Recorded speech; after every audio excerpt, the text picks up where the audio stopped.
సినిమాలో జరిగిన సంఘటనలు మన నిజ జీవితంలో ఎదురైతే మనం కొద్దిగా ఆశ్చర్యపోతాం. కానీ ఆ సినిమాకు పనిచేసిన హీరోయిన్కి అచ్చం తన సినిమాలో జరిగినట్లే తన నిజ జీవితంలో కూడా సంఘటనలు చోటు చేసుకుంటే అది ఎంత ప్రత్యేకంగా ఉంటుందో చెప్పనవసరం లేదు. అచ్చం అలాంటి సందర్భాలు ఎన్నింటినో తన నిజ జీవితంలో ఎదుర్కొంది హీరోయిన్ ఆసిన్ మలయాళీ అమ్మాయి అయినా తెలుగు, తమిళ, మలయాళ సినిమాల్లో హీరోయిన్ గా ఎన్నో పాత్రలను పోషించి గజనీ సినిమాతో ప్రేక్షకుల దగ్గర తనకంటూ ఒక ప్రత్యేకమైన గుర్తింపుని తెచ్చుకుంది.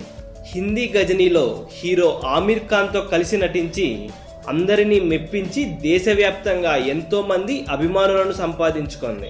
ఆసిన్ ప్రేమించి పెళ్లి చేసుకుంది. యాదృచ్ఛికంగా ఆ ప్రేమ కథ గజనీ సినిమాకు చాలా దగ్గరగా ఉంటుంది. ఆసిన్ ప్రేమించి పెళ్లి చేసుకుంది రాహుల్ అనే వ్యక్తిని. ఇతను హీరో అక్షయ్ కుమార్ కి చాలా మంచి స్నేహితుడు. అక్షయ్ కుమార్ వల్లనే వీళ్ళిద్దరూ ప్రేమలో పడ్డారు. అతనే వీరిద్దరూ సరైన జోడీ అని భావించాడట.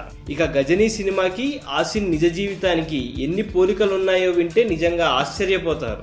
గజనీ సినిమాలో ఆమిర్ ఖాన్ భారతదేశంలో అతిపెద్ద మొబైల్ కంపెనీని స్థాపించాలని అనుకుంటాడు. ఆ కంపెనీ పేరు air voice.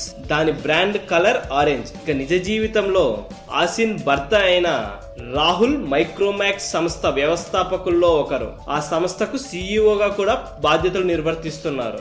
Micromax brand colour కూడా ఆరెంజే. మైక్రోమాక్స్ భారతదేశ అతిపెద్ద మొబైల్ సంస్థ. ఇంకొక విశేషం ఏమిటంటే గజనీ సినిమాలో ఆమిర్ ఖాన్ ఏ కార్ అయితే వాడేవాడో అచ్చం అలాంటి కార్నే రాహుల్ కూడా తన నిజ జీవితంలో వాడేవాడట. ఇదంతా చూసి రాహుల్ చెల్లి గజనీ సినిమా చూసిన తర్వాత నీ స్టోరీ మొత్తం గజనీ సినిమా లాగానే ఉంది, కాకపోతే ఒక్కటే డిఫరెన్స్, సినిమాలో ఆమిర్ ఖాన్ కి గర్ల్ ఫ్రెండ్ ఉంది, నిజ జీవితంలో నీకు లేదు అని చమత్కరించిందట. కానీ అదేమి మాయో తెలియదు. కానీ ఇలా చెప్పిన కొన్ని నెలలకు హీరోయిన్ అసిన్ హీరో అక్షయ్ కుమార్ ద్వారా రాహుల్ కు పరిచయం అయిందట.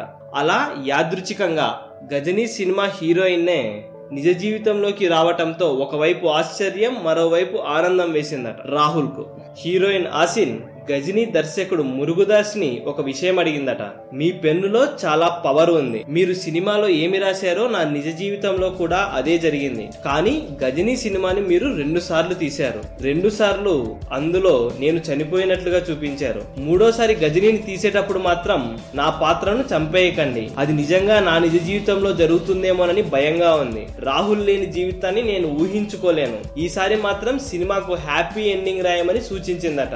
మొత్తానికి గజనీ సినిమాని తలపించే ఆసిన్ ప్రేమ కథ విన్న వారందరినీ ఆశ్చర్యానికి లోను చేసింది.